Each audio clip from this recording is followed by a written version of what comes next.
اب یہاں پر یہ بھی سمجھ لیں کہ جہاں کہیں بھی وہ اپنی الوہیت کا اعلان کرتا ہے نا تو وہاں اپنا اسم ذاتی اللہ استعمال فرماتا ہے اور کوئی اسم استعمال نہیں فرماتا۔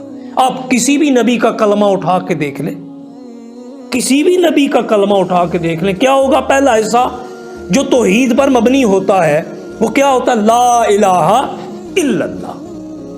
دوسرے حصے میں اس رسول کے متعلق گفتگو ہوتی ہے، آدم و صفی اللہ، نوح و نجی اللہ، ابراہیم و خلیل اللہ، موسیٰ کلیم اللہ، عیسیٰ روح اللہ، محمد الرسول اللہ۔ دوسرا حصہ تبدیل ہوتا رہتا ہے کیونکہ نمائندہ اور اس کا پیغام پہنچانے والا، اس کا نائب تبدیل ہو سکتا ہے، وہ تبدیل نہیں ہو سکتا۔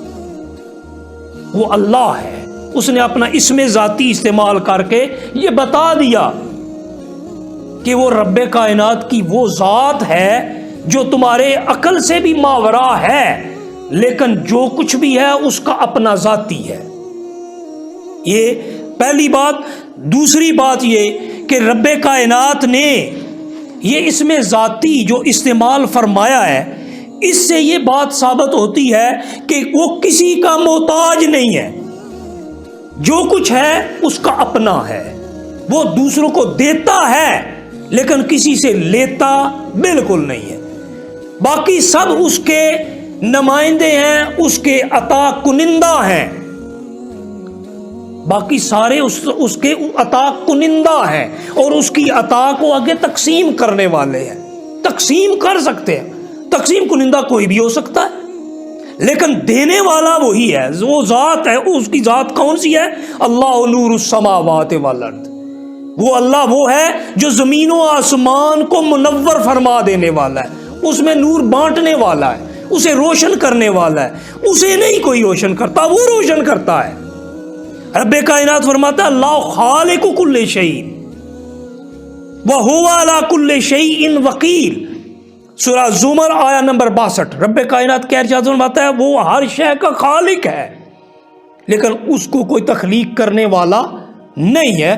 یہ اللہ تعالیٰ نے اپنا اسم ذاتی استعمال کر کے بتا دیا کہ اس دنیا میں جو کچھ بھی ہے، جتنا کچھ ہے، چاہے وہ ایک ریت کے ذرے سے شروع کرے اور بڑے سے بڑے پہاڑ تک لے جائیں، زمین سے شروع کریں آسمان تک لے جائیں، انسانوں، جنوں، فرشتوں، جمادات، حشرات، درخت، پانی کے اندر کی مخلوق، کچھ بھی لے لیں، وہ سب کیا ہے؟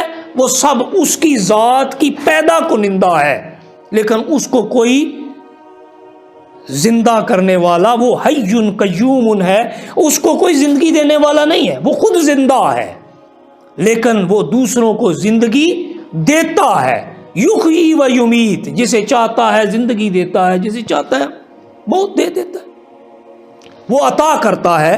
یہاں پر اگر کوئی بندہ اس کی ذات میں کسی کو شامل کرے، پہلا سٹیپ توحید ذاتی، پہلی قسم توحید کی، اس کی ذات میں کسی کو شریک کرتا ہے۔ اور شرکت کیا ہے؟ جس طرح وہ اللہ ہے اسی طرح کسی اور کو بھی مانے، شرک ہوگا۔ جس طرح وہ خالق ہے کسی اور کو بھی مانے، شرک ہوگا۔ جس طرح وہ تمام صفات کا خود مالک ہے اسی طرح کسی اور کو بھی مانے، اسی کی طرح، جملے پر غور کیجئے، اسی کی طرح۔ ہاں یہ کہے کہ رب نے اسے عطا کی تو بات اور ہو جاتی ہے، اس کی ذاتی نہیں رہتی۔ میں نے اس میں ذات کے اعتبار سے بات کر رہا ہوں، وہ جو کچھ بھی ہے اس کا ذاتی ہے، یہ تمام بادشاہت اس کی ہے، زمین و آسمان میں سب کچھ اس کا ہے، تو اس کا جو کچھ بھی ہے وہ جسے چاہے عطا کر دے۔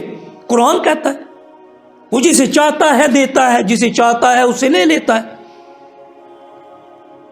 جسے چاہتا ہے بادشاہ دیتا ہے، جسے چاہتا ہے بادشاہ واپس لے لیتا ہے۔ ہمارے سامنے کتنی مثالیں موجود ہیں نا، ابھی تو یہ ہماری زندگیوں میں کتنی ہوئی، کتنے بادشاہ بنے، اپنے آپ کو پتہ نہیں کیا کیا سمجھتے تھے اور کدھر گئے، کوئی نہیں۔ اگر قرآن میں پڑھے تو نمرود و فرعون کی مثالیں ہیں. اپنے دور میں ابو جہل و ابو لہب بھی اپنے آپ کو بڑا سمجھتے تھے. کسریٰ ایران بھی اپنے آپ کو پتہ نہیں کیا سمجھتا تھا. اپنے ملک کی حدود میں دیکھ لیں، اپنی زندگی میں کتنے آپ کے سامنے بادشاہ آئے اور چلے گئے جو اپنے آپ کو پتہ نہیں کیا کیا سمجھتے تھے، لیکن کہاں گئے؟ یہ کیا ہے؟ یہ ان کو دی گئی تھی تاکہ اس کی عطا کردہ اس نعمت کا شکر بھی ادا کریں اور اس کے حقوق بھی ادا کریں اور مخلوق کی بہتری کے لیے فیصلے کریں. انہوں نے نہیں کیا، اس لیے تنزع الملک ممن تشاء، جسے چاہتا ہے اس سے ملک واپس لے لیا جاتا ہے. تو رب کیا ہے؟ وہ رب وہ اللہ ہے اور اس کا سب کچھ اس کا ذاتی ہے.